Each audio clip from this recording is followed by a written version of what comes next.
Distance, हाँ, camera अपना angle बनाइए अपना सब। ठीक है।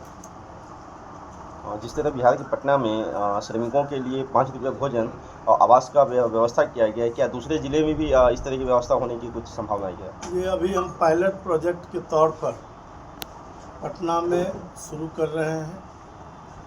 योजना की सफलता पर फिर हम प्रत्येक ज़िले में द्वितीय चरण में राज्य के सभी 38 जिलों में श्रमिकों के आवासन की व्यवस्था, श्रमिक अतिथिशाला खोलेंगे और वहाँ सटे हुए बगल में कैंटीन भी होगा, जहाँ 5 रुपये में श्रमिकों को पौष्टिक आहार हम उपलब्ध कराएं। उसके अलावा जहाँ निर्माण श्रमिक हमारे बड़ी संख्या में कहीं एकत्रित एक जगह काम कर रहे होंगे किसी प्रोजेक्ट के तहत, अगर वो चाहेंगे तो उनके यहाँ तक खाना हम पैकेट बंद या मोबाइल वैन के थ्रू वहाँ तक उनको उपलब्ध कराएंगे। इस तरह की एक योजना, बड़ी योजना को विभाग ने BOCW जो हमारा बोर्ड है उसके तहत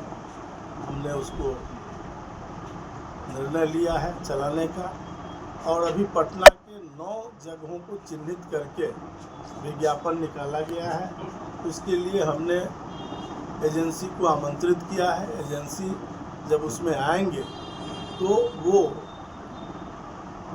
अपना सारी व्यवस्था आधुनिक सुख सुविधा के साथ, जिसमें हमारे श्रमिक 1 सप्ताह तक अधिकतम रह सके एक बार में, यदि वो कहीं राज्य के बाहर प्रवासी मजदूर के तौर पर काम करने जा रहे हैं तब, या रोज़गार की तलाश में बड़े शहरों में जा रहे हैं, ऐसी स्थिति में उनको रहने की सुविधा हम मिनिमम पैसे पर नाम मात्र की राशि लेकर और शेष राशि हम BOCW से भुगतान करेंगे। उसी प्रकार खाना के लिए पौष्टिक आहार उनको 5 रुपये में अभी हमने तत्काल 300 नाश्ता 300 खाना की व्यवस्था की है, का प्रबंध किया है।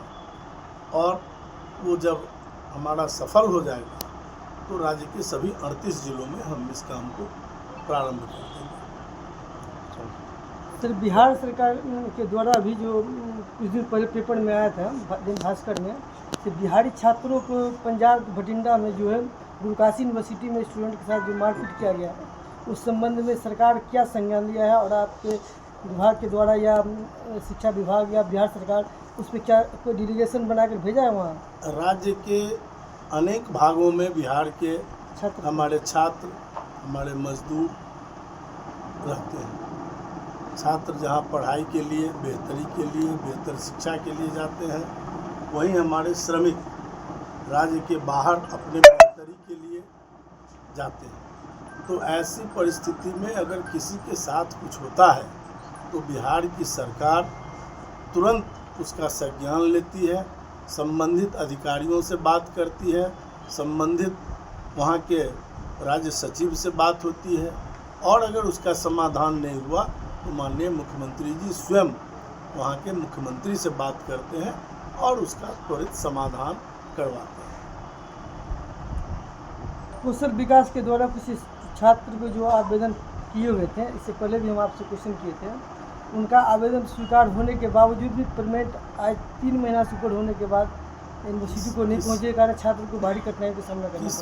किस चीज़ का? कौशल विकास जो छात्र स्टूडेंट क्रेडिट कार्ड के माध्यम से जो छात्र बाहर पढ़ते हैं, उस स्टूडेंट के साथ में बहुत सारा ऐसा कंप्लेन आया है कि उनके 3-3 महीना एग्रीमेंट होने के बावजूद भी यूनिवर्सिटी को पेमेंट नहीं मिलने के कारण भारी कठिनाई का सामना करना पड़ा। उसमें प्रक्रियात्मक विलम्ब हो सकता है, बाकी सरकार के स्तर से और किसी प्रकार का विलम्ब नहीं होता है।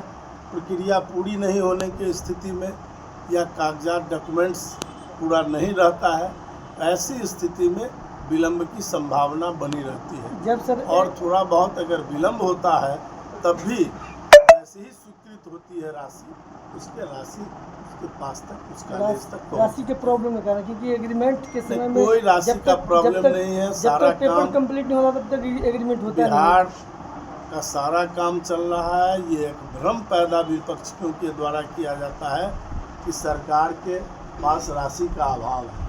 नहीं, कोई राशि का अभाव नहीं है। सरकार अपने तरीके से सारे अगर हमारे पास राशि का अभाव होता तो हम नए प्रोजेक्ट नहीं लेते, हम नई योजना नहीं चला पाते। लेकिन कोई राशि का अभाव नहीं है। हाँ, विलम्ब होता है, चूँकि प्रक्रिया होती है बजट में लेने का, सप्लीमेंट्री बजट होता है, तो इस तरह से पैसा निकासी का एक प्रावधान है और उसके तहत निकलता है। और जब राशि उसके लिए मुहैया हो जाता है तो तुरंत राशि उसके पास तक। इसी प्रकार से अभी 2-3 महीने से लोग कह रहे थे कि वृद्धा पेंशन या दिव्यांग पेंशन या महिला विधवा पेंशन नहीं मिल रहा है लोगों को, लेकिन 3 महीने का बकाया एक साथ हमने भुगतान किया है। उसकी प्रक्रिया में विलम्ब हुआ, उस हेड में पैसा की कमी थी और दूसरे हेड से उसमें पैसा ट्रांसफ़र करने के लिए कैबिनेट लाना पड़ा। तो ये प्रक्रियात्मक विषय है और उसमें थोड़ा बहुत विलम्ब हो सकता है, लेकिन ऐसा नहीं है कि सरकार है, सरकार के पास राशि क्यों कम होगी। जब हम इतने बड़े बड़े प्रोजेक्ट चला रहे हैं, एक दिन में जूता लोगों का घिस जाता था और हमने एक साथ 211 राजकीय महाविद्यालय डिग्री प्रारंभ किया है। सबके लिए शिक्षक की नियुक्ति की प्रक्रिया प्रारंभ हो गई, इंटरव्यू हो गया, रिजल्ट प्रकाशित होगा, शिक्षक जाएंगे। ये सारी चीज़ें हो रही हैं। 3300 शिक्षक की भर्ती का आपने देखा होगा कि माननीय मुख्यमंत्री जी ने चौथे चरण में TR 4 में निकाला है और उसकी बहाली होगी।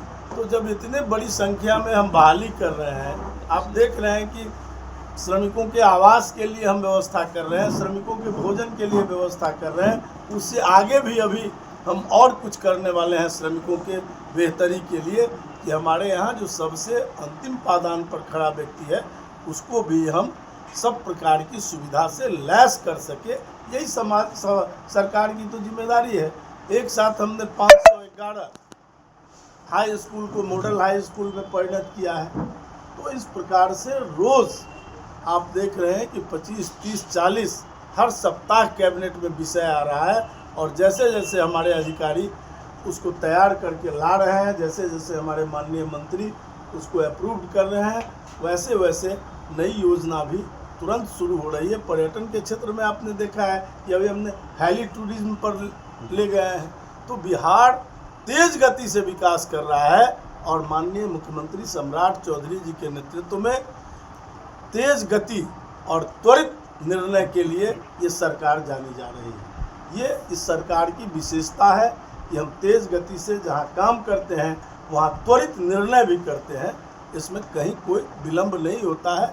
आप बहुत छोटी छोटी बात निकाल कर प्रक्रियात्मक लाते हैं। सर एक और बड़े विषय को लाइए। छोटा सा एक और क्वेश्चन है कि बिहार सरकार तो हर एक पंचायत में डिग्री कॉलेज और +2 स्कूल खोल रहे हैं। जो ऑलरेडी +2 स्कूल खुले हुए हैं, जो वित्त रहित है, उस संबंध में आपकी सरकार का क्या आगे सोच? देखिए, वित्त रहित शिक्षा नीति ये हमारा लाया हुआ नहीं है।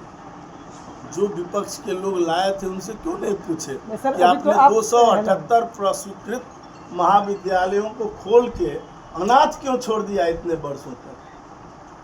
उनसे सवाल करना चाहिए। तो सर आप प्रेजेंट और में अभी तो हमारे माननीय मुख्यमंत्री जी ने उन लोगों को भी भरोसा दिया है कि आप धैर्य रखिए, जिनके पास सब प्रकार से समृद्ध कोई वित्त रहित विद्यालय या इंटर कॉलेज है तो हम उसके लिए भी चिंता कर रहे हैं, आगे उस पर भी कार्रवाई करें। धन्यवाद सर, हमारे चैनल से बात करने के लिए।